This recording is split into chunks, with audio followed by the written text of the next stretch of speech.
What is up, everybody? Thanks for tuning in. We're going to wait on Adam, and we're going to wait on Seth. Seth might be joining us as well. Who you don't know who Seth is. He has his own YouTube channel. We've been working together now for quite some time. He's a good dude behind the scenes, and we got some cool stuff coming out in the future. But he's going to be here too. We're going back to old school Roid Sage. We're going to talk about drugs. We're going to talk about bodybuilding. We're going to talk about, I don't even know what. You can tell that I'm in a situation that's quite different than my normal. It's because I'm in Tampa right now. I took a road trip here for a weekend bodybuilding event, but we're here now basically doing our thing. So what I'm going to do is, of course, as we typically do, answer questions, try to be as clear and concise as possible with answers to those questions, and give as much details as we can about how to basically be jacked, handsome, maybe not the handsome, but at least jacked. At least the jacked component. See if I can get more light. I feel like I'm in the dark, dude. Like suspiciously in the dark. All right, whatever. Yeah, let's talk the pinning, bro. Let's talk the needles. I'm using StreamYard. I don't love StreamYard. I actually canceled my membership with them as like a streaming service to do this. But right now I'm trying to set up another service that is a bit more difficult with OBS, but it's just a bit more difficult to cross stream with multiple streamers. StreamYard makes it really easy, but the latter is much better. So I'm just kind of waiting on something that out. But if you guys have questions about pharmacology, bodybuilding, nutrition, exercise sciences, whatever it is, please ask away and I can get to those. Oh, shit, I tried this. What's up, Adam? Hey man, what's up? Nothing much, man. Just chilling now. I'm in an alternative environment to the standardized. Where you at? I was in Fort Walton Beach, Florida is like a little bit north. I'm in Tampa, Florida now, so I took a little bit of a road trip for the weekend. There's some cool like bodybuilding stuff going on over here. Oh fuck yeah, dude! Yeah, I mean, there's always shit going on in the States, which is awesome. Yeah, dude, you got like a new setup or a camera or something. Yes, I need to find a better fucking position for it. This weird fucking under chin angle. But I just have to go a better office because I was just using a piece of shit like small monitor, and I was just like, why? So I just got myself like a widescreen, a stand, better like camera setup, another like mic, this one. Yeah. So yeah, it's a shitload better. I just need to probably get like a fucking camera arm so it's not this like weird under chin angle. Yeah, just like a little bit of a upper view from as opposed to the down up view. Yeah, because it's like sitting under the fucking wide monitor, so I need to get like another camera arm so it's like facing me somehow. Yeah, absolutely. Well, you want to just crack on with the questions? Yeah, dude, I'm keen. All right, cool. So Andrea asks, how much does EQ suppress estrogen? Do you think 1,000 tests and 500 EQ can result in an 80 EQ? Or sorry, E2. What do you normally see in blood work? Yeah, I mean, so that's a really interesting one because my understanding is in some individuals it does have a suppressive effect, and in some individuals it rather has just a less of a aromatizing effect where it aromatizes into estrone, I believe, E1. So I've seen blood work before where individuals have, almost like I said, an anti-estrogenic effect with EQ. And some individuals where they still aromatize using EQ. So it's at the end of the day, if you ask this question and you subbed in EQ with primobolan, it's still going to result in you're going to have to check your blood work to find out what is going to work for yourself at that stage. Because how much you aromatize can also depend on your levels of body fat, the other compounds you have in the mix. So the best thing to do, man, is again, run those compounds. Do blood work, ideally with an LCMS estradiol test, and just see where you sit at. Yeah, I'd say it's almost impossible to say exactly. I don't often see equipoise being suppressive, or at least notably suppressive, comparatively. Like when we're talking about suppression, I think about like primobolan. Equipoise isn't the thing that comes to mind the thing that I would be banking on for estrogen suppression primarily. Yes. So, but it's possible. Yeah. I mean, it isn't crazy. Continue. I was going to say, it's really an interesting one because I literally have had some people be like, oh, how can you show me that blood work and it's supposedly suppressive? And then I've had some individuals who are aromatizing a fair bit of equipoise. But then I always think to myself, are they actually taking EQ, or it's just like masked mixed with low dose tests? Because that's the problem with UGLs. It's like there's so many variables to consider, and the one variable which always like I think in the back of my mind is like, is this actually EQ, or is this actually Primo? And where they are situated in the world, let's take Australia. If they tell me they're running Primo, I'm like, statistically, there's an 80% chance that you're not. Yeah, absolutely. That's another fact too. We ran into that issue in Thailand. Yeah. Yeah, exactly. Okay, so Hunter Gomback asks, I'm taking 525 mgs of test a week, 75 mgs a day. I have some Tren Hex laying around. Would it be worth it to throw in 25 to 50 mgs a week, like Steve Poor says? Steve. Poor Steve. He always gets used for like everything. Yeah. Like he's the justifying factor. Would it be worth it? It depends on what your goal is, man. I think that generally 25 to 50 mgs is going to be, relatively safer, not safe, but safer, comparably to, hundreds of milligrams. But I don't think, if your goal is to just build muscle, if it's just to, generate a pretty impressive physique, I don't think you need Tren for that period. Agreed. If you're at a contest prep and that's your goal to get significantly lean, then yeah, I'd say it might be worth it, especially in a muscle conservation context. But, I just don't think it's necessarily something I would throw in just because. Yeah, I have to agree with you there. I get it. We get it all the time. Like, oh, should I add Tren? And it's like almost always it's like a no. Based on what their goals are, because usually their goals are, hey, I want to get as big as possible, or I want to, be in a service phase as long as possible, or I want to get lean but not contest prep lean. And those being the majority of the situations almost never warrant Tren. If we're talking like you're in a contest prep and you are struggling to lose weight, or you got your cortisol is quite high, it's unique action bind to the glucocorticoid receptor, can make weight loss and potentially even muscle retention more easily. But that's like in a prep phase. And again, I've prepped lots of clients without Tren, and they've got shredded glutes. Or so yeah, as Kolton said, what are your goals, dude? Yeah. Well, he says here he just looking to have a tiny boost in the gym and have fun. So yeah, maybe it's fun. Yeah. Well, if you want to have fun in the gym, I think there's many other alternatives. Like Anavar is a great one that you can have at a fairly moderate dose without having. It's quite innocuous. It's still used in clinical studies today and in humans. So there's some viability to it, and it's fun. You feel Anavar, right? And I think when most people define something as fun, it's like, do you feel it? And the answer is absolutely. So I would say that the Tren isn't really what I would define as fun. Personally, I think like Anavar or Anadrol, like something like that would be more fun comparably. Yeah, and this mild psychosis is fun. Yeah, exactly. That's the problem, right? Night sweats, night terrors, like fucking awful shit. No way. I have some. He says, okay. He says he has VAR as well. What doses do you usually run? I typically would do something around 25 mgs, maybe 20 mgs, even starting as low as 10 mgs for some individuals is still a very viable option. And then titrating as needed per individual based on that kind of response to the specific dose. Yeah, I agree. I mean, I've seen quite a wide array of like at least personal perception of effects with Anavar, depending on whether it's closer to, a shitty UGL or pharmaceutical. I think I've used a real Bonneville once. Got it here in Thailand, just a box of it, and I was running, I think, 2.5 to 5 milligrams of that just to want to save it, so to speak. And I felt great. Almost, I would say the equivalent of like 15 to 20 milligrams. Obviously, this is my perception. This is not scientific data here. And then I've used shitty UGL where it's like, let's go and say 25 milligrams. It was like a mild effect. So easiest thing, take 5 to 10 milligrams sublingual under the tongue, an hour pre-workout. See how you feel. Bump it by 5 milligrams until you feel like you've hit the sweet spot. Precisely. Yeah. And I think it's pretty easy to define where the sweet spot is for you. You don't need to be taking astronomical doses. Like you'll feel it quite easily. So let me look here. Sorry.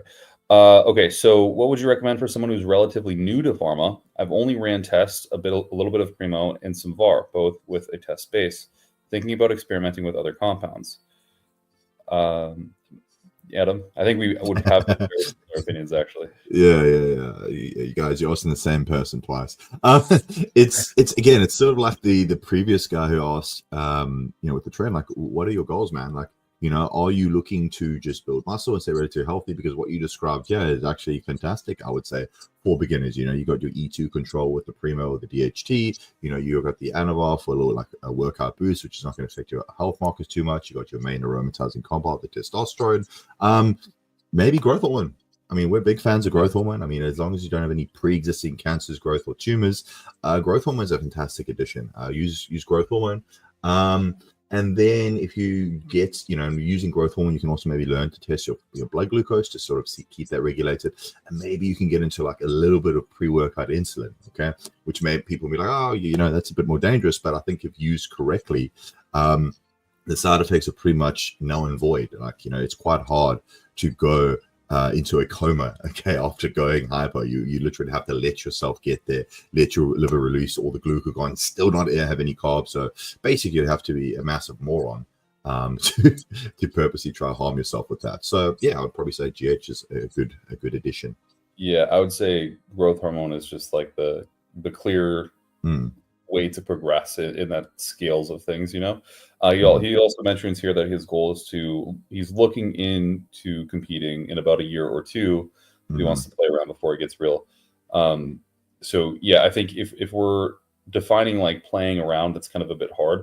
But I would say that if you're looking to do things that would equate to really good results with minimum negative outcomes, it's definitely like growth hormone, insulin, and testosterone, and then DHT derivatives as needed to support estrogen balance, basically, or metabolism, whatever you like to say. So that's kind of like, I think generically most coaches would probably say that. You could do things like Anadrol and you could do things like Tren, but you're just going to be massively impairing your health. And if you're just trying to mess around, right? I don't think that's like a good way to mess around. There's probably a lot of other options to do that. Yeah, and also you say you want to compete in a year or two. Like, are you going to be like fucking around or messing around until that point, or you want to put yourself in a position to be somewhat competitive? I mean, if you're just competing for the lols or for fun and you don't give a shit where you place, I mean, I would argue a big time and financial investment to do so. If you want to be somewhat competitive, I'd be looking to grow as much muscle as possible in the next year or two. Yeah. Growth hormone, insulin, testosterone. What are you currently doing? What's up, Madison? What are you currently doing? Are you on anything, Adam, or like what's your situation right now? Fucking natural bodybuilding. I'm kidding. It's a bit sad. It's just basically 250 milligrams of testosterone, 200 milligrams of what I think is Maestron, 5 IUs of GH, and I've been actually using a bit of Tren pre-workout, the usual pre-workout, Humalog. That's pretty much it, man. Kind of just chilling, because I mean, you're the same, man. Like, you're fucking coaching, doing YouTube, or these business things, and we were discussing it like the other day. It's a fucking full-time job to try, at least progress at, dare I say, our level. And I'm like, could I push the drugs more? Absolutely. But then I have to spend more time taking my blood pressure. I have to do more blood work. I have to spend more time measuring my fasting glucose. And I currently don't want to make that time investment. Like, I want to be the best coach I can, the best businessman I can. And unfortunately, being a full-time autistic bodybuilder to that level is, it's just not going to work. So kind of on I wouldn't call this TRT, but enough that like, I don't have to be super pedantic about like making sure I don't get a heart attack when that blood pressure is too high. Right.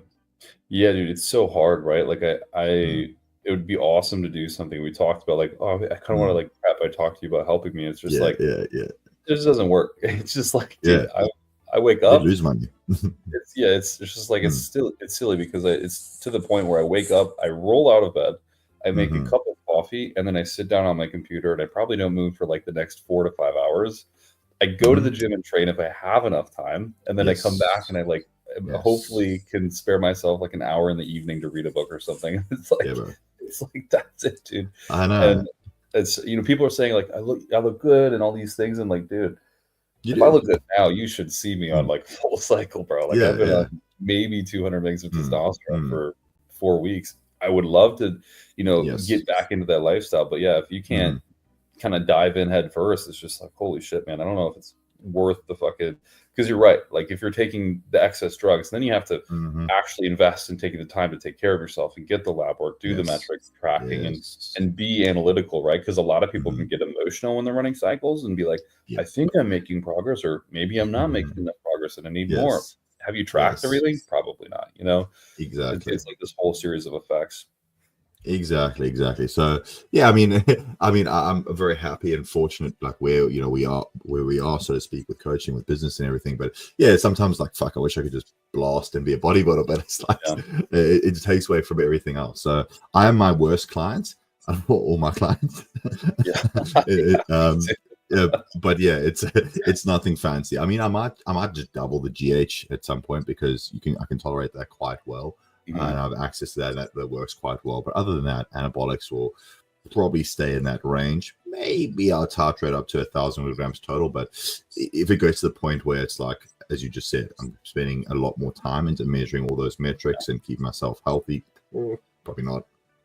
Right. Yeah, absolutely. I think growth hormone is the one thing I would like reasonably invest in doing at a higher dose consistently. It's the most effective, but also the least amount of concern for me on a day-to-day. Because I've actually had, I don't know if you've had this experience with a lot of different clients from specifically the United States using generally the same group of suppliers, but a lot of people having like really poor reactions to growth hormone rate lately, which is like heart rate elevations and water retention. Have you been seeing this? Yes, that's actually a very interesting topic. Maybe we're going to go on a tangent here. I've been seeing that too, and here is my theory, which is probably the same as yours. I'm quite sure from some reliable sources that there's been quite a lot of heavy restrictions on the export of raws, or basically the control of raws in China, as in like the raw peptide powders, raw anabolic powders. And I feel like a lot of suppliers are now cutting or, basically augmenting their stuff to make up with the exponentially increasing demand, but lower supply. I've had people, reach out to me and say, like, they tested the same stuff. They show me their blood work. Nothing's changed, but their blood work has significantly changed. They're getting edema. They're getting adverse side effects. They're having elevations in resting heart rate. And my thoughts are, it's just unfortunately that the supply is basically changing their formulas or the way they, create the peptides. Yeah, it's super. I mean, it's like I've never had this happen before at such a consistency. And it's like someone will take it and it's like one out of every other person's just like massive edema, tons, like from a maybe 60 beats per minute to like resting heart rate to 80s, sometimes even 90s. I'm like, dude, I've never seen this before.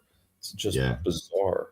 Yeah, it's quite concerning, but again, I've got lots of Chinese friends. I'm not trying to demonize any sort of nationality here, but like I do feel like the business ethics there are like, profit at all costs. So the idea that they would just start cutting stuff with that, I think it's completely, makes sense to me, or it's something that definitely transpires. So much so that I am thinking of running, when I say an experiment, I basically want to try to get myself on some affordable pharmaceutical. Pharmaceutical growth hormone and affordable don't go together. But I'm going to try because I want to see if like maybe 4 to 6 IUs, ideally 6 IUs of pharmaceutical, how I sort of respond to that. Because I've used, a genotropin, I think Pem, but it was like I was running like 4 IUs on top of the generic, and obviously it was, it was a mixture of the two, so it was hard to tell exactly. But I want to try to run it by itself, like maybe 6 IU daily, and see sort of what effect that has. Yeah, that's a good idea. You could take a quick trip to Turkey, stop by the pharmacy. Exactly. That's what I was thinking. Like Turkey, won't be stopping by Iran, but a lot of the other Middle Eastern countries, you can get there. But yeah, I'd love to just get a whole bunch of pens from there and then just run it and just make my notes and see how it compares. Right.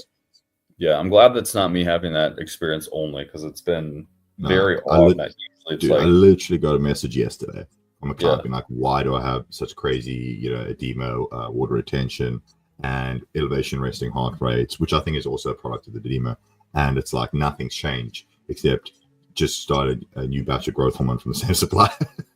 That's so interesting. Yeah, that's what I've been like. People who've never had a reaction like this before, it's just so sudden. Dude, there's got to be something going on systemically. So it just doesn't make sense.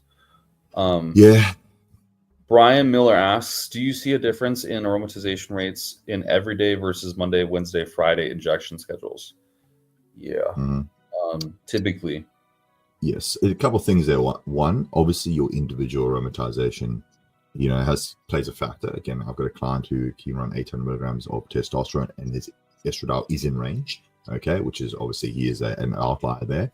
So for him, it probably would not make a difference. It also depends on the dosage. So if you're running like a low TRT dose and you're doing every day versus Monday, Wednesday, Friday, probably not a huge difference in aromatization. Okay, you can probably get away with it. I keep your E2 in range, but if you're running like 1,000 milligrams of test and you're quite sensitive, yeah, there's going to be a huge difference. At the end of the day, I always do think every day is superior. So I would almost always go for that unless there's some specific reason. You can't. I don't know. You're in prison. You only got a select number of needles. I don't know. I'm sure there's a specific case where maybe the less frequent dosing is better. Yeah, I also notice it dramatically changes the degree of androgenic side effects too, which I think is a big issue with people, especially acne development. Yes. Going from Monday, Wednesday, Friday to every day can ameliorate someone's acne almost entirely. So it's 100% agreed. Doing something quite significant, at least. Top G asks opinions on morning growth hormone versus nighttime growth hormone versus split throughout the day administrations of growth hormone. Yeah, I mean, so this is an interesting one. In fact, I was climbing through a lot of the growth hormone research just the other day, and before I go to tangent, it's interesting to know how little we have on actually it being anabolic.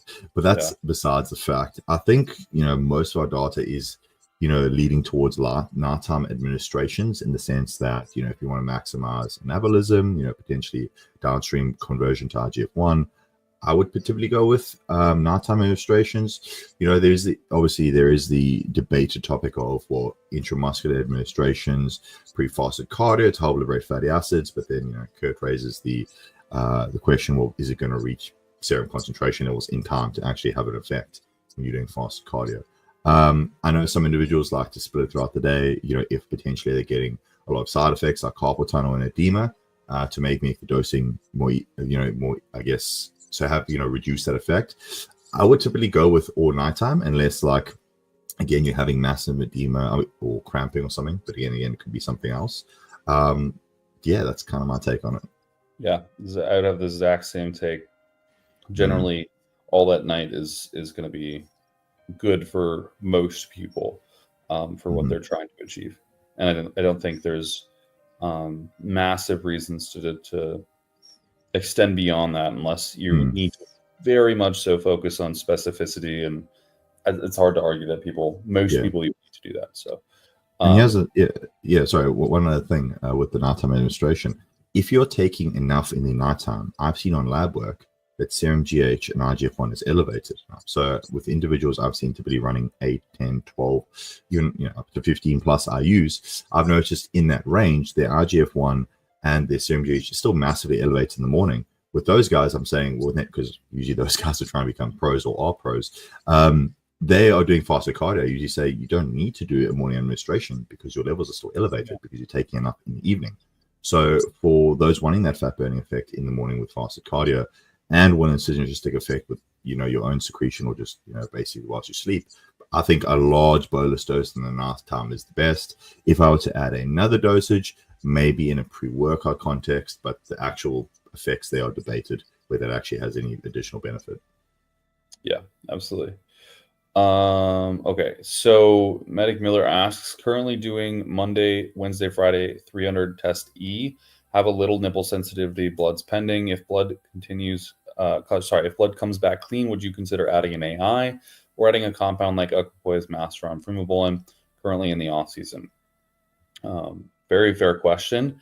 I would say that my initial reaction would depend on where your body fat percentages are, because that's gonna really dictate what might be further a plan of action as opposed to just sort of a temporary band-aid to the issue. But I would say, for me personally, I would say intermittently, or at least acutely adding in an AI, something like Aromatization. Ideally, in a perfect world, we definitely want Aromatization, even just a single dose, and then moving around compounds after that. We'd be definitely considering primobolan if 300 milligrams of testosterone is causing too much or excess estrogen buildup. Then we're definitely going to want to use primobolan to which has been historically what myself and I believe Adam too would agree with this, has been more prone to inhibit aromatization. So I would go for primobolan after a acute dose of ideally aromacin. 100% agree. I mean, like, 13% body fat. So yeah, that's kind of how I would tackle it.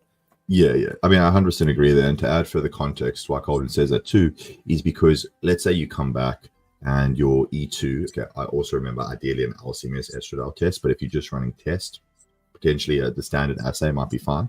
But if your E2 comes back and it's like massively elevated, the primobolan is going to take a while to reach certain concentration levels and take effect. So you want to acutely bring it down. So that's why Kolton said, an additional bolus dose of 12.5 to even 25 milligrams, just to knock it down and get it in range and then maintain it with the, DHT derivative is probably advisable. If it's like slightly out of the reference range, let's say like 10% above the reference range, you could just like temporarily lower the dose of testosterone and introduce the DHT and you'll be fine.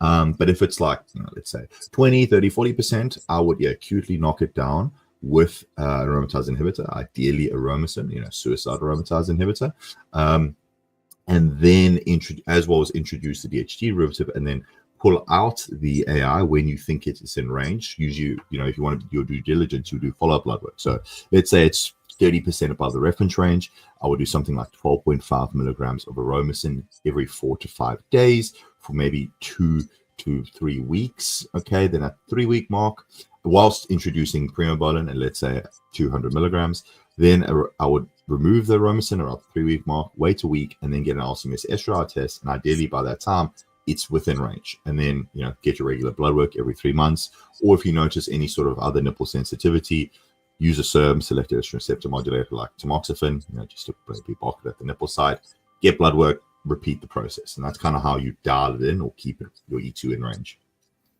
Yeah, that's perfect. Okay, so Jay Gambler asks, what have, if any, been your experiences with injectable L-Carnitine? I've added 600 milligrams pre-workout, and it's been great. Tons of energy and just overall well-being feeling.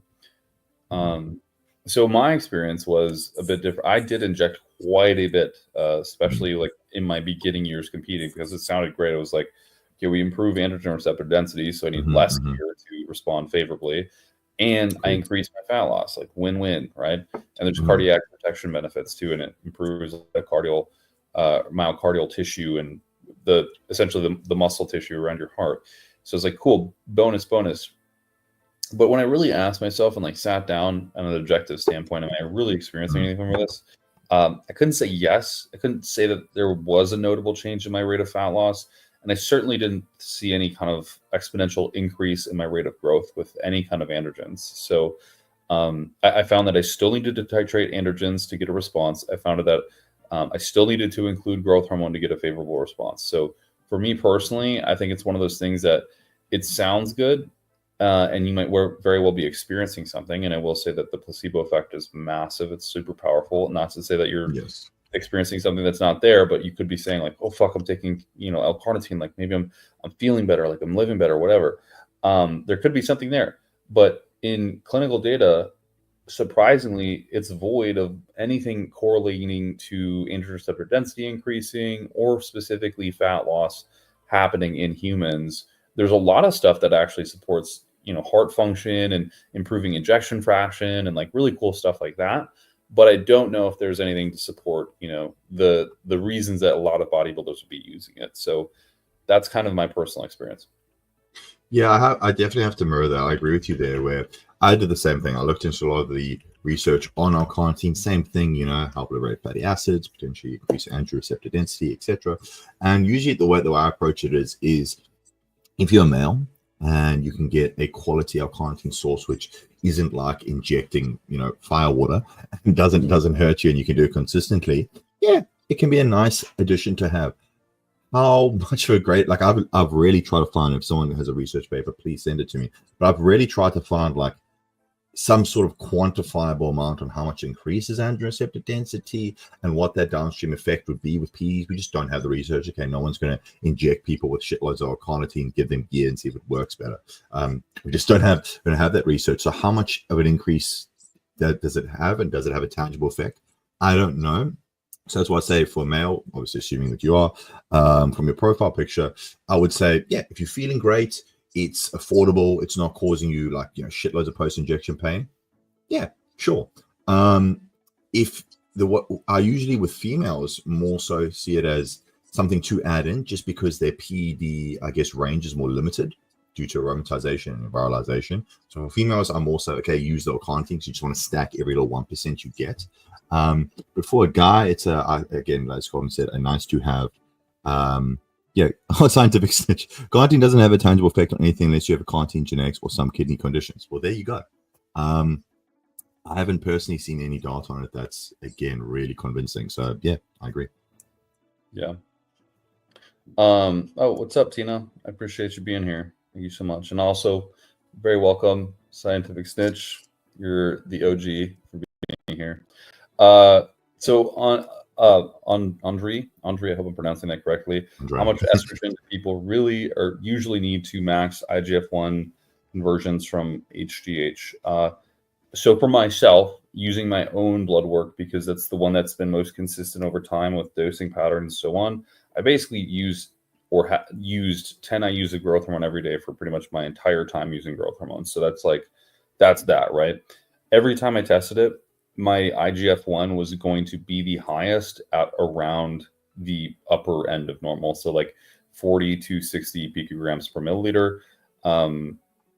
Anything above, I didn't see anything that was drastically different. Anything below, I didn't see anything that was drastically different. It basically tracked that once I was at the higher end of the reference range, it was as high as it was going to get. Anything below that, it was just slightly lower. And I'm talking like 15% lower. So I don't know how much, a blood test with IGF-1 in serum is going to represent intracellular effects, but there's that. Yeah, I have to agree there too. I mean, that's the thing too. Like, let's say you do blood work, right? And you testing. Thank you, Medic Miller. Appreciate it. But thank you. That's 2 vials of bad test. Yeah. 2 ampules.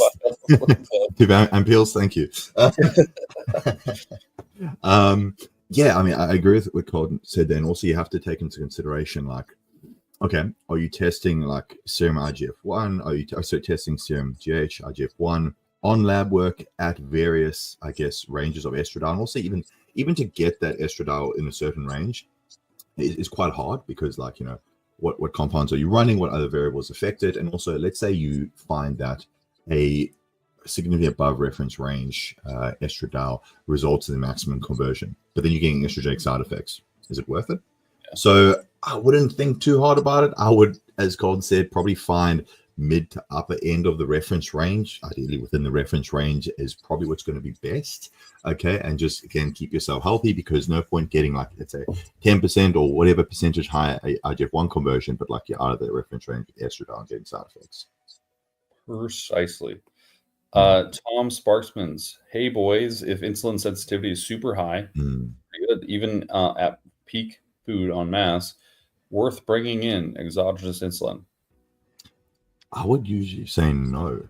I personally think Lantus, like long-acting insulin, can be used way too much. I feel like everyone and their dog or every coach probably was like, lead Lantus prophylactic use. Like, if your fasting glucose is good, serum insulin is good on blood work, I don't think you need it at all. In fact, I would try avoid it. I think Kurt speaks about, like, how Lantus use can cause like beta cell degradation, or is it basically make you less insulin sensitive by using exogenous insulin. So anything to preserve insulin sensitivity, I think, is a good idea. So if you don't need it, don't use it.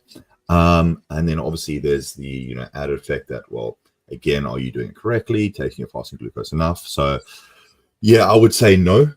Personally, with all my clients, try to do everything I can to preserve or improve insulin sensitivity, which doesn't involve exogenous insulin use. Okay, using glucose disposal agents, doing cardio. Okay, not eating in a massive surplus, not getting fat. Supplementation like berberine. Okay, etc. Even metformin use maybe. I would do all of that before even considering Lantus. So much so that I only got one guy on Lantus, and I think he's off it now. And that was something he was using before he started working with me. Not that I'm never going to use it. Yes, no exogenous insulin. I mean, Yeah, hyperinsulinemia causes. There you go. Exactly. You get guys with like, you know, good fasting glucose, good sensitivities, like, oh, using lentil perfectly because I'm eating 600 grams of carbs. It's like, no, bro. Like, test your fasting glucose, test your serum insulin, you're fine. Is there potentially, you know, the pre-workout administration of Humalog? People saying like, you know, you're getting again more muscle glycogen or you know, high influx there, nutrient partitioning. Yes, maybe. But again, I would, you know, limit or avoid its uses, especially the long acting if you're super sensitive. Yeah. I mean, there's like you said, that intro workout or peri workout insulin administration. Like there is support that exogenous insulin can increase nitric oxide. I don't really know. A lot of it could be placebo because I know for a fact one thing. Yes, I get crazy pumps on insulin. Is that translating to much? Am I lifting astronomically more weights in the gym? No. So I don't know, right? I can tell you that comparably, if I'm using insulin, you know, I don't feel as good. I don't know how to explain this. Like, I hate using this. I definitely can keep my my BGs lower. But as a response, like I feel a lot more retentive. I feel generally a little bit more unstable with my health. I don't know. Like there's just kind of these things that start to stack up against me. So if possible, I try to avoid it at all costs, unless we're actually working with someone who genuinely, you know, has a moderate fasting insulin, yet they can't seem to control their blood glucose. And this is a sport that they want to do no matter what. And it's like, dude, their blood glucose is sitting at like 100 milligrams per deciliter, 120 milligrams per deciliter, morning, 2 hours fast, post meal, you know, post workout. It's just constantly at that sort of upper echelon. It's like, yeah, we maybe need to apply exogenous insulin if you're going to be eating, you know, larger degrees of carbohydrates, in my personal opinion. So, can you legitimately come off HGH after running for years and keep decent IGF-1 levels, 5 IUs per day? Question mark. Been on for years. Take a break. Running testosterone and ipamorelin. In my experience, yes, I haven't had an issue. Again, I was like actively competing since I was 20 years old. I won my natural bodybuilding pro card when I was just turned 20, like literally just turned 20. Had then competed in the NPC ever since, and growth hormone has kind of been in the mainstay ever since. I've like haven't taken it for a fat minute just because of just haven't gave a shit. So my IGF-1's perfectly fine. That's how much I know. Yeah, my understanding is that the negative feedback loop is not the same as the negative feedback loop that you would typically see with testosterone, where you'd be completely suppressed and you would have basically your endogenous testosterone shut down. Again, like I say with everyone, because giving general recommendations is hard. Come off growth hormone, test your IGF-1 and serum GH levels. Are they within range? Yes or no? And if they are within range, you're fine. If not, then consider, yes, you can maybe try a growth hormone secretagogue to increase your endogenous insulin, your GH production. But typically I've never come across myself or a client that's required that. Yeah. 10-4. I want a physique like Wes Watson. What drugs you think? No. Step one, go to prison. That's step one. Run D-ball only cycles while you're in prison. Actually, buy his course. He's a way better coach than either of us guys. Like seriously, pay him 15 grand and have him scream at you on the phone, and he will get you results. That's what I've heard. Like, fuck, don't listen to me, please don't.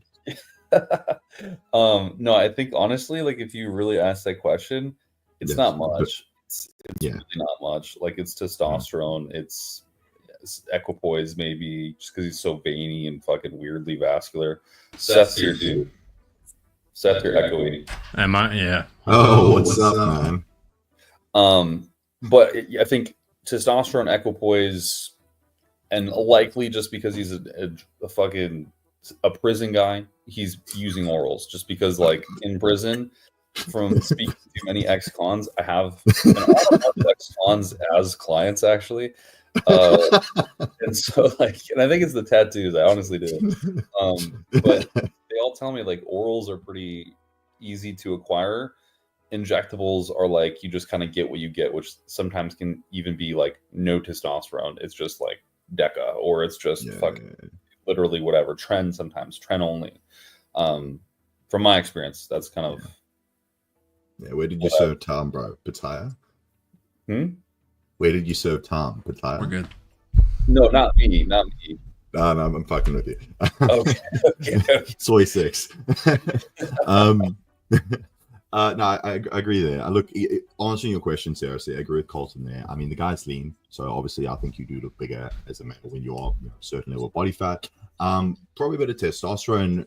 Did he probably use more than TRT to build that physique? Probably. Again, individual genetics and how adherent you are to with your diet and training, etc., will make a big difference.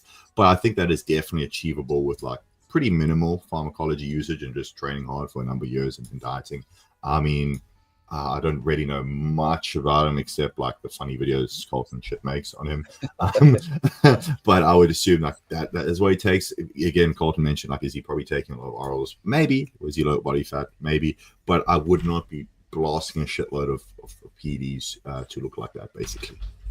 Yeah, I don't think he's doing anything outrageous. I mean, maybe Tren for the personality. I don't know. This is where we're working.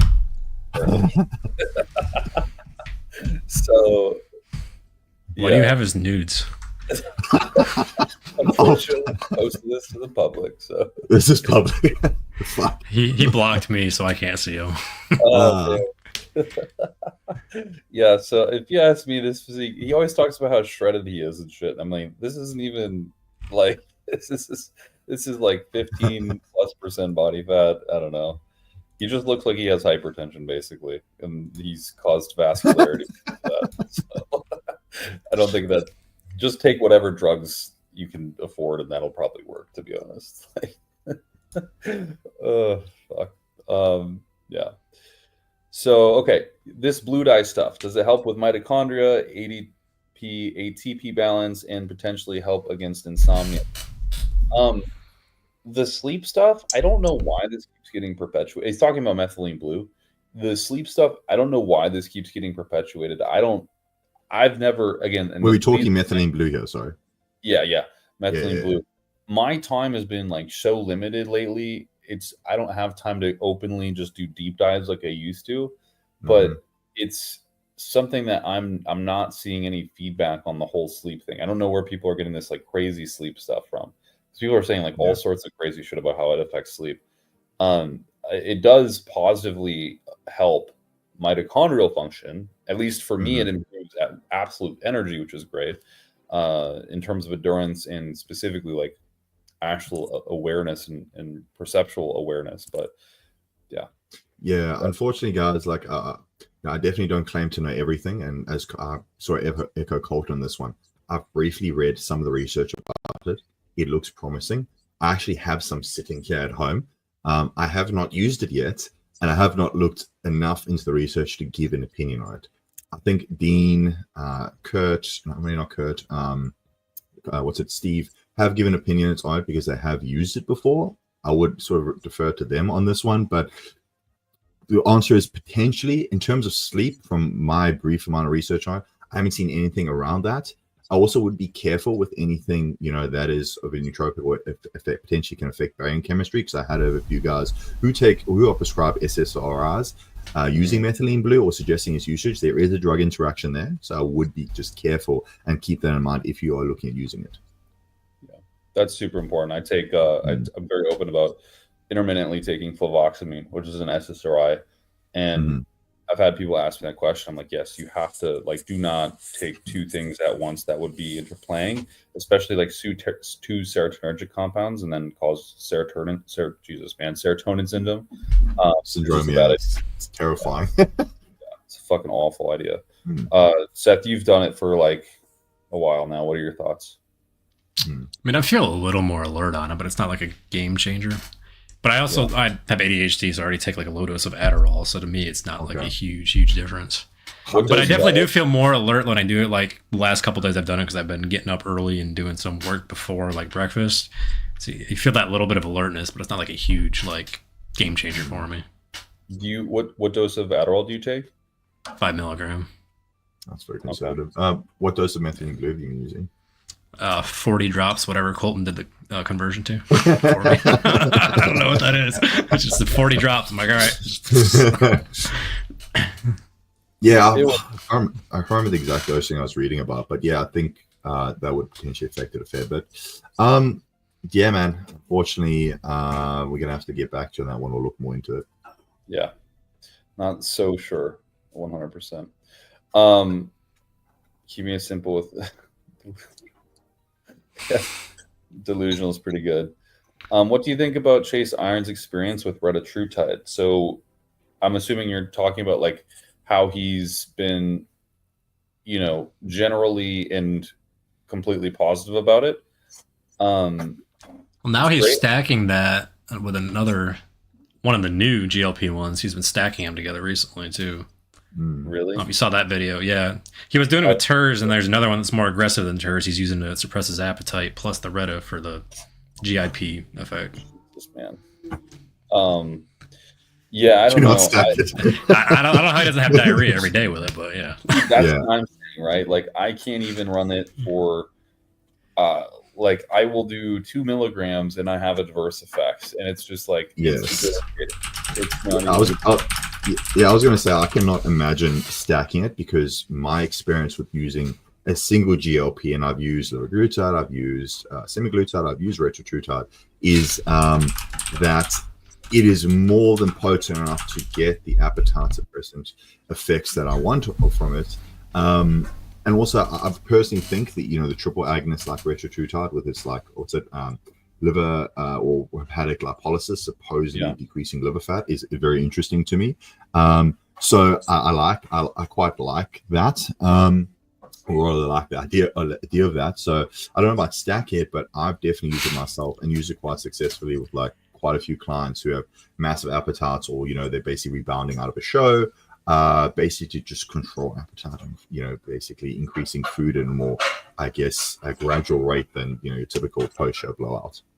Yeah, I mean, I love it. I did 6 milligrams today. Actually, I went up on it a little bit, but I don't have the diarrhea problems and all that. It doesn't suppress my appetite that much either. So I feel a little more bloated throughout the day, but other than that, it's been good.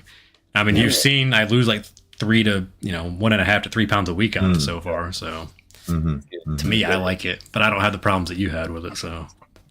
That's crazy, dude.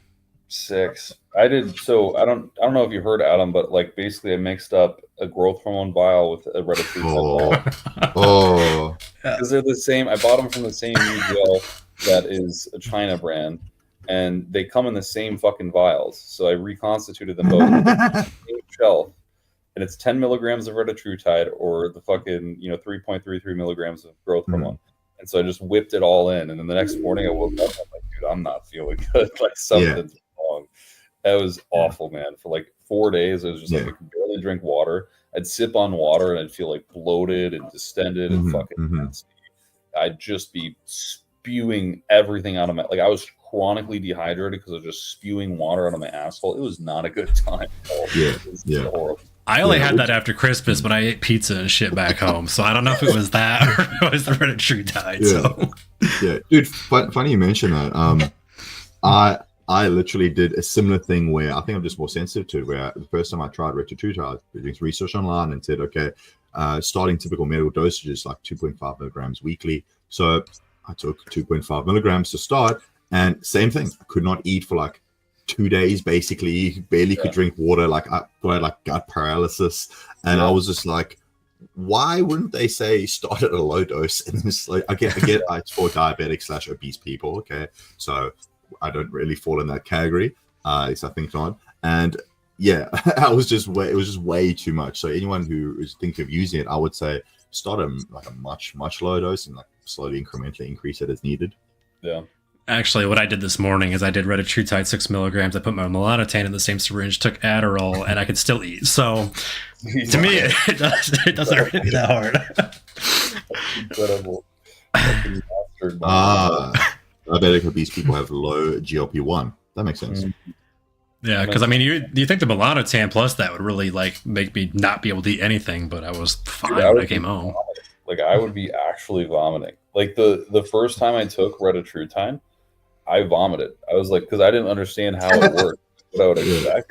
I'm like eating my same quantity of food, and I'm like, I kind of feel full, so I just kept eating. It's like the same fucking bowl of food I eat always. Vomited. I was like, dude, what the fuck's going on?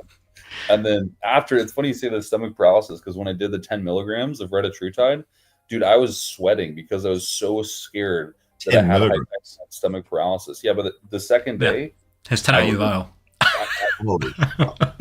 couldn't drink water, bro. I couldn't, like, I was sipping on water, and I was like, I had acid reflux. Like, I'd sip on water, I'd get acid reflux, or I'd shit it all out, and I'm like, dude, I'm fucked. Like, it's over. Like, I was so scared. It's crazy. Yeah. I love it. I have no problems on it. Evidence-based, guys. This is the dumb shit we do. Yeah. I might try 8 milligrams next week. I document it every week on YouTube if you guys want to see. So if I'm shitting out of my ass, like, you'll see it next week. Yeah. I think Scientific Snitch raised a good point. When we're using these medications, they're often for people who have conditions like obesity or or diabetic or something along those lines. So our response and our dosage is going to be quite different. So like we said, use a low amount. Yeah, like I think 2 milligrams for me is perfect. I think Seth's crazy, but that's what it is. I'm kind of experimenting with it, but like 2 to 4 is where I've sat for the most part. But this week I was like, fuck it, let's try 6 and see what happens. I've been trying, so I got a shit ton of. We're kind of in a situation now where we get like shit sent from us from people just to try, and then if it's good, we can like talk about it, right? Yeah. So I've been trying trizepatide, semaglutide, retatrutide. What's the other one? There's the other one that starts with a T. Is it? There's 2 new ones because Chase mentioned them in his channel because he was trying them plus Reta. Yeah, but I don't know what they are. I haven't heard of them besides from him. I don't even remember what the fuck it's called. I'm taking this shit. I'm not mixing them. Don't worry, Stitch. I'm not mixing them. Yeah, the max for Reta was 12 milligrams. I'm just doing like 1 injection a week, basically 7 days apart, seeing which one I like the best. And so far, I actually like semaglutide because the peripheral effects of having that sort of like that fucking flu-like feeling, it's less. So that's kind of my interesting. I would say for me, it's the most on semaglutide, and retatrutide I feel the least nauseous on. That's just me. I also took albuterol this morning too, so you really think my appetite would be suppressed, but it wasn't. Ridiculous. Albuterol, Adderall. Melanotan, and yeah. Fucking appetite suppression maxing. So basically what I'm seeing is Scientific Snitch is not natural at all. Fake natty. Yeah, let's call her out. Let's fucking snip this. Let's do a whole video, please. 45 minutes. I already got 2 on her. I can make a 3rd one.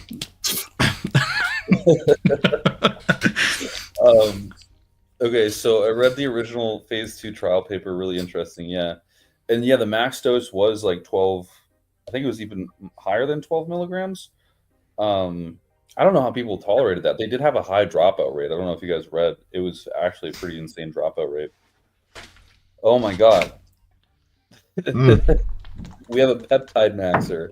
A peptide maxer in the fucking chat.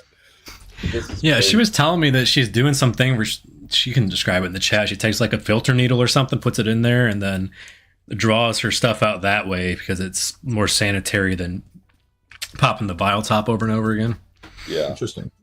Please show. She sent me a video of it. You can ask her about it. That should be very interesting. I'm the least sanitary person there is. I think I've used doing the Boston Lloyd using the same insulin needle until it breaks. I've used mine like 20 times probably. I haven't changed it. I have 5 left, and I'm like, I gotta make them last. That Amazon order needs to wait. I'm fucking. Nothing's gonna happen sub-Q. A little necrotic tissue never hurt nobody. Fine, dude. No issues at all. 2 milligrams has been pretty amazing for me. Yeah, John said a pretty good response. Hypodermic, there you go. Oh, yeah, that's right. She sent me a picture of that too. That's smart. Yeah, I would never think of something like that, to be honest.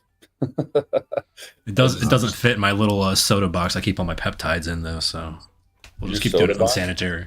Yeah, I got like a 12-pack like mug root beer thing, and I had it hidden for my roommate that I used to have, so he wouldn't see all my GH and shit. I packed it in the back of that, so it looked like I had root beer in there in the fridge. And you just pulled the root beer out, and then you had all the GH and insulin and everything else in the back of the box. I love that. I usually just put it in a meal prep container. That works too. But I broke all mine lightly. I don't know if that's sanitary either. Seth, we had a question on insulin earlier. I'm curious, like, what are your thoughts on exogenous insulin use? Specifically for like anabolism. I'm still on the boat of, you can use it if you feel comfortable with it, but I mean, it's not always necessary for everybody. Sure. I don't need a little more context, I guess, but I was going to say that's broad. No, we were basically saying that, like, if you're I'm not like a Kurt where I'm like, don't fucking use it, period. But I mean, if it makes sense and you're on like a high carb diet, like, yeah, but we were saying with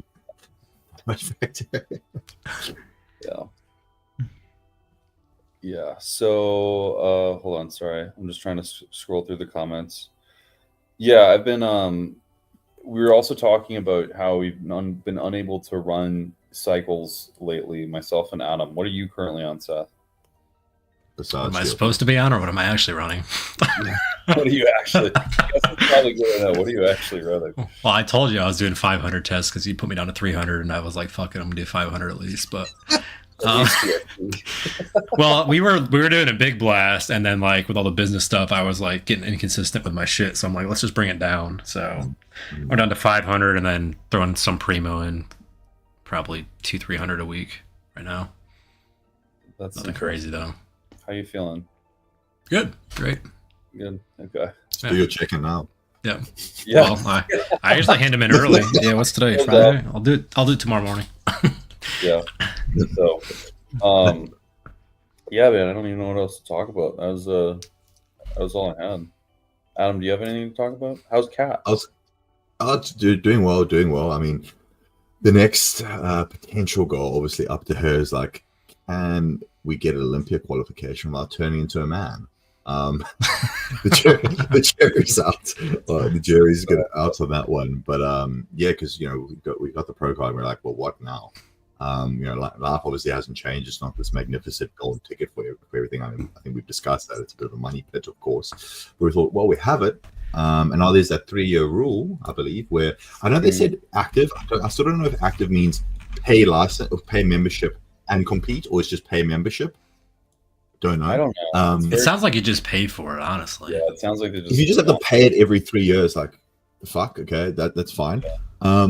But for her, like, I think, yeah, we obviously pending her goals, but I think she is keen. We do want to do a pro show to see where we stack, but the reality is that, like, at this level, they just, girls, everyone's blasting, and she doesn't want to viralize. I don't want to viralize. So we're kind of just going to see how far we can take it without basically having any sort of viralization, which I guess is an interesting challenge because it sort of puts like a limiting factor or guardrails on it, which I quite like, instead of just like, okay, let's just blast and see where we end up. Yeah, it's a really difficult and tricky situation, and it's really hard to, like, when you have a girl, and we talk about this a lot, but using like growth hormone with women specifically because it's like probably one of the best options in terms of creating anabolism without having any kind of hormonal side effects that are causing them to turn into a man. And it's like when they don't respond well to that, or like favorably, and you're trying to do like outcomes-based coaching, it's really fucking hard. Like, what's the next step, and you're kind of like shoved into this corner and they're not so sure. And you're like, fuck, I don't want to hurt this person, but it's like, do I just tell them their career shit? What if they really want this? Like, it's hard to say. Well, I mean, with all the females that I do coach, because like, thanks to Kat and the result, I actually coach not quite a few, but like 2 or 3 female IFBB pros now. And I do have the discussion with everyone, but more so with the females being like, hey, do you understand the side effects? What are your goals after bodybuilding? Do your goals after bodybuilding align with your goals in bodybuilding? I have had one girl just wants to get to Olympia no matter what. She already is a pro. She's a figure pro, or she was a wellness pro, but now she's wanting to transition to figure. And I'm like, okay, as long as you are, understand the consequences. That being said, obviously we still want to minimize side effects as much as possible. But yeah, man, I mean, I believe in everyone wanting to do whatever they want, whatever their goals are. But like, I just think for females, we've discussed this before, the trade-off is like so high. It's like it's a permanent change which you can't reverse. But I agree with you there. Like female outcome coaching is tough. Wait, hold the fucking phone. I just remembered something. You got a hair transplant. How'd that go? Oh yeah. Where it's is still it? fucking growing. It's still fucking growing. It's been only like a month. I got it in December 5th. So it's just been over a month. So first 6 weeks, my understanding is it falls out. So it's like a fucking triangle. Like I see like little hair follicles. Yeah. But I think the Jet potentially to be assisting there. I mean, I was thinking could I inject BPC 157 and TB 500 to see if that accelerates growth? But I've just been doing the typical like topicals, minoxidil and shit like that. Yeah. It seems to be growing quite fine. Very interesting, man. We'll see. Very interesting. I'm less bald by the end of the year. Yeah. Are you happy? Grew back a lot faster than Greg Doucette's too. Yeah. Yeah, I'm on that peptide protocol. I mean, do you know what's funny? I shaved it, and then when I looked at myself shaved, I was like, I could deal with this. But then I got it because I literally shaved it on the day to get it done. But I think I'll be happy once it is just completely grown. The question is, am I going to be able to keep it with continuous anabolic use? That's the real question. Right. That's it's super interesting because Chris Bumstead. I don't know if you've seen him lately, but his is like failing. Like I don't know if it's failing or if it's like he's still using testosterone. Because what people typically think is like, okay, well I'm good. I got a hair transplant. I'll come off like 5-alpha reductase inhibitors, and then they don't realize like the transplant isn't all your hair. It's like a partial component of what your hairline is. So maybe he's like he stopped and he's like losing what he had residually left, or I don't know. But it's like that front crown is like almost thinning again, and then on the sides he has like these weird pieces. I'll see if I can find it. You can like really tell it's not a good transplant in like the nice. You know what's funny is that people often reference his transplant. I'm not trying to show shade here, but like a lot of the Turkey transplant I don't think are done that well, because I was speaking to basically my transplant surgeon who's explaining how often what the case is to get an immediate or I guess more short-term visual effect, they'll transplant as many follicles as possible. But the problem happens where there's too many hair follicles transplanted in the same area and they're all competing for the same amount of blood flow. And apparently there's usually not enough blood flow and it results in more hair follicles falling out. So actually a strategic amount of hair follicles placed in a natural looking way usually gets the best results, not just fucking jamming as many grafts as you can in an area, and also trying to start with your natural level of hair. And then you just touched on it too. Most people think, oh, I got a transplant, I can continue to blast gear or not use 5-alpha reductase inhibitors or anything to inhibit it. I think that's where they fuck up too, where I was speaking to him and he was like, yeah, most people end up having to get anywhere from 2 to 4 transplants over their lifespan. Can you potentially reduce the amount of transplants? Obviously, it's subjective whether you want the additional ones, but can you reduce it by 5-alpha reductase inhibitors, all the different hair stuffs that we've spoken about? Yes. And also, I think maybe doing your research and getting a place which is not going to blast you with grafts, and then you're not having enough blood flow to the scalp, and then having half of them fall out or more. Yeah. Well, if you just like look at him here, his scalp is like super dense. I don't know if I zoom into it. If you guys can, yeah, you can. His scalp is like super dense. It looks like his hairline's super thick, right? But if we like go to his most recent posting, it's like, damn, dude, like that shit is way different now. I don't know if you can tell like how much it's fallen off, especially in the corners, and it's like got this weird shape. You can see like it's very misshapen in a weird way. It's thinned out. It's very interesting. And then it's even worse. Like if we go to his YouTube channel, it's even worse because he has a thumbnail that's just like so exposing. I'm sorry to be talking about this stuff, but I don't mean to like hurt the guy's feelings or anything, but it's just like prevalent to what we talk about. And this thumbnail is just like brutal. Like you see how thin that is. You can see right through it. Well, yeah. Again, not that I'm any hair transplant expert in the slightest, but for me, that doesn't look like a natural hairline where they literally almost like just draw a line and so. Yeah. Him, Ian, and Greg all got them for free as part of a marketing thing, but all three of them had that same shape where they just drew it straight across. They didn't have any zigzags to it. Yes. And again, speaking to the guy I went with, he was saying that that's not what you want to do. So when he did mine, it was literally like he got all photos of me. He looked at my hairline. He drew like almost a natural, almost like squiggly line, so to speak, it had like some slightly down, some slightly up to sort of recreate what a natural hairline would look. Obviously, let's see the results. I might look fucked in 6 months, who knows? But he's, according to him, and again, it makes logical sense to me, you want to recreate the natural hairline, not look like you have like a straight fucking cap across. Again, it's subjective, right? It's like people get those crazy veneers that are like super white and thick and think it looks good, and it looks like fake as fuck. So it's whatever you like. Yeah, it's crazy. It makes me scared to get, like, I would like to get one. I have like I don't have a bad hairline by any means, but I would like it to improve. And it's just kind of like, I don't want that shit to happen to me. I don't know. Mm-hmm. Mine's always been shit, so I just ride it out. Ride that shit out, homie. It's always been fucking way up there. Cruise it, bro. Whatever. Yeah, that's gnarly. It's just not what it was even just like 2 months ago, which is just nuts. But I hope you're sorry, Adam. I don't mean to be a doomer on your fucking hair transplant. No, not at all. Like I'm interested to see where it goes. Maybe it'll work out well. Maybe it won't. But like, it's so funny. Like I was keen for it like maybe 2 years ago, but now I'm sort of like indifferent about it in the sense that if it ends up being cool. If it doesn't, I'll probably just be like, meh, shave it. Yeah. Cool. Well, folks, I guess I don't have a thank you, Jackson. Appreciate that. I don't have anything else to talk about. Do you have anything else to talk about, guys? Is Andrew in the chat? Andrew Ooze? Yeah. I got 200 free Anavar, and I just wanted to let him know that I got a lot of Anavar for him. So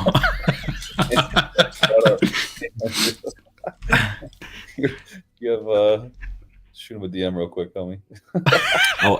He'll probably take I was gonna say we should put like a poll up in the Discord and maybe get a topic which we can almost half give a, when I say deep dive, I mean like opinion on maybe if there's any research that I've been reading which is relevant to the topic. We can bring a little bit of that up about just to, because obviously we appreciate all the questions, but also maybe give a bit of direction, which also like stimulate further discussion about stuff. So I think that's cool. Like, what's everyone, we sort of do it, like what's everyone's sort of thoughts on GLP-1s or experience on that. That's cool. And maybe we can do that with other aspects of bodybuilding or PEDs. Yeah, I think that'd be really cool. It's a good idea. I've definitely been slacking on this side of the channel because it's been more like content generation. And I thought too. I mean, fuck, I've been all over the place. Colin's been trying to range with me. Like, I mean, in South Africa, fucking hair transplant, all sorts of shit. So it's hard to tee up. Yeah, I get it. Cool. Well, could you talk about Could you talk about higher dose? Now you're gonna get people spamming you for free VAR. So that's a terrible idea. Could you talk about higher dose GH? I mean, it's great. There's nothing bad I can say about it. So that's kind of the only bit I have. Yeah. For the, obviously you've heard my caveat about cancer, proliferation, if you have anything pre-existing. But that aside, honestly, with all my, competitors or, people who are at pro level and higher, or, trying to get higher rather, it's worked really, really well. A lot of them, have a lipolytic effect from it, or at least, fat loss becomes a lot easier. I find like, the anabolic effects are quite great and seems to obviously work synergistically with traditional anabolics like testosterone, etc. So yeah, I kind of think if you're not using it, you're missing out, so to speak. Now, how high, is there diminishing returns? Well, that's an interesting one because again, we have what Kurt referenced a bunch of studies with like Serostim run at like 18 IUs a day in a medical setting. I think for people with, either deficiencies or, some sort of other disorder. Again, from my understanding, I mean, Kurt's got a whole ebook on it. We have like, fuck all, my understanding, actual medical data on it used in an anabolic sense. In fact, I think we have it used in like a sports performance sense where I read a study where I'll try to think if I can find it, but they were basically testing like, athletes jump power and things like that. So it wasn't like hypertrophy, it was more so centered around athletics, and they didn't notice a tangible difference, which is interesting. But remember, we're not necessarily looking for like a sports performance effect. We're looking for how it's going to synergistically affect hypertrophy or building more muscle. And from what I can see of individuals I've coached, it works tremendously well. So much so that I would say if you can afford to use it, I would just scale it 8, 10 IUs, maybe in higher. I mean, I've got one individual running 15 IUs at the moment, and he is 260 lean. And this is, his biggest size he's been on a post-show setting. So what's the upper limit of that? I don't know. But I would say seems to work quite well in the 8+ IU range. Yeah, it really depends on who you talk to. Roman likes to take 36 IUs, so like, you know, I find a really good friend in China, and you'll be able to run it that high. Yeah. Get a really good friend in China. Does Roman take the whole fuzz? I'm assuming he does a whole thing Yeah, daily. he takes the whole fucking thing. Or he said he can't get that, he'll take 2 generics of growth hormone and just do them all at once. So he counts in vials, not IUs. He counts in vials. He doesn't count in IUs. So I've done low dose, and for a long time I was really conservative with dosing patterns with clients, and I usually say this stuff just because it's like I'm not trying to establish myself as an authority. It's just that I've, like everyone here, has accumulated such a wealth of data collection that it's easy to create correlations with that data. But I've coached lots and lots of clients, and I've had them on low doses of growth hormone for a long time. And then, you know, I've just sort of shifted my personality and the beliefs and my education over time, and experiences especially, where it's like, okay, let's try 10 IUs. And that's just recurring as a amazing dose for the majority of people who can tolerate it well. It is exceptional to the rates of development within one's physique and the transfer of like adipose tissue, and almost like a conversion, which I know it's not a conversion, but it's like you get like a 1-to-1 with, like, they come in at maybe 190 pounds, you know, 15% body fat, and they're exiting that 10 IU cycle with, you know, 180 pounds, 10% body fat. Like, it's like, what the fuck even happened? Like, they stay the same weight, they lose body fat, they get way more muscular. It's ridiculous. Do you want to, again, individual genetics, a lot of different other factors here, but you want to pull up my Instagram and the client I posted, Adam Pham, and his basically progress he's seen in 11 weeks. And one of the main factors was obviously dialing his training, nutrition, and obviously exogenous growth hormone use. Again, not everyone's going to get this results, but just to give an idea what can transpire. Yeah. What do you think, Seth? High GH. Yeah. I agree with everything you said. I got nothing else to add. So That's a good idea. I think if you have the money and you have a resource, it's, again, innocuous compared to running 2 grams of fucking testosterone, right? And that's going to net you a massive result. So, and do it before bed. Yeah, do it before bed. Just take that shit. So, if you are, I guess, someone who's wants to put on as much muscle as possible, or a competitive bodybuilder, I would say yes. And also, there's the idea that comparatively, I think scaling growth hormone is going to give you less side effects than if you scaled anabolics. Obviously, you're probably going to have to do both at some point, but I would way rather have the growth hormone dosage, you know, comparatively much higher than the anabolic dosage, or rather the testosterone dosage. Cool. All right. Well, I appreciate y'all for being here. It's now, I moved ahead an hour after driving for 6 hours, so it's 10 p.m. here. That's just crazy.